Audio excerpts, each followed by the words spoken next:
When I was in college and I just started running, I was looking for the perfect pre-exercise meal, and at that time I was more of a carnivore, and I had a bologna sandwich, and I always thought that bologna sandwich, that would make me invincible.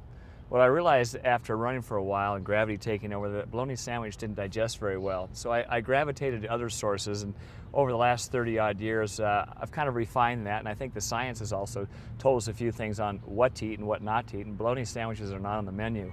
Anyway, I'll try to share some ideas with you on how you can refine that pre-exercise fueling plan. First off, at night, your engines are metabolic furnaces. In other words, you're burning fuel all the time. Your blood sugar's being depleted at night, and also at night, your brain actually taps into your liver glycogen stores. So when you wake up in the morning, you're at a depleted state. Even on a minimal level as far as calories, all the way across the board from a 90-pound person up to a 300-pound person, just to boost your blood sugar, you need somewhere between about 80 and 160 calories. That's just the start. And those calories shouldn't be carbohydrate, they shouldn't be protein, they should be a combination, predominantly 60 to 70% carbohydrate and 30 to 40% protein.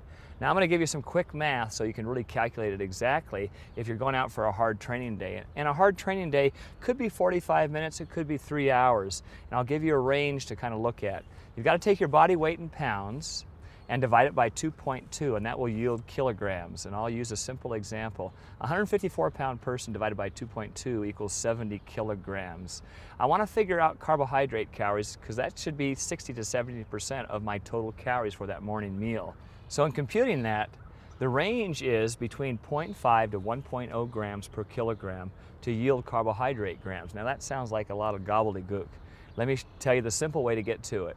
If I take the 1.0 times my body weight, and we've already figured out 154 pounds divided by 2.2 will yield 70 kilograms. 1.0 times 70 yields 70 grams of carbohydrates.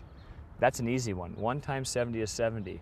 There's 4 calories per gram of carbohydrates, so I multiply 4 times 70, and that yields 280 carbohydrate calories. So all you have to do is read the labels on the packages to figure out what you're eating. And it could be cereal, it could be partly fluid replacement drink, it could be yogurt, oatmeal. There's infinite number of choices that have predominantly carbohydrate, and I just mentioned some that also have protein.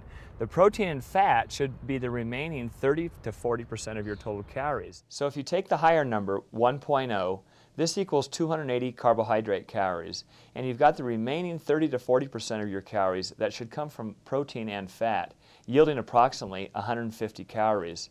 So 280 plus another 150 equals 430 total breakfast calories. If I use the 0.5 number, it's just half of the total, or approximately 140 carbohydrate calories and 75 calories from fat and protein, for a total of 215 breakfast calories. Now if you're going into a race, it's a little bit different than a training day. Typically in a race, you're going to have 2 to 2.5 hours before your exercise session, before that race goes off, where you need to fuel up. And therefore, you may want to consider even taking more calories. When I used to do an Ironman race, I would eat around 2.0 or 2.5, and I recommend that to all my athletes, even doing Olympic distance, providing they don't have GI problems. So just remember, when you're looking at the math and you're computing your calories and doing this, the first thing is your gut sensitivity. What do you like to eat? Can you handle food? And is that food predominantly carbohydrate that you're taking in? That's what your body needs. Don't just have a bagel and a glass of orange juice. That's pretty much 100% carbohydrate. Make sure it's carbohydrate, protein, and a little bit of fat, and you'll be on your way.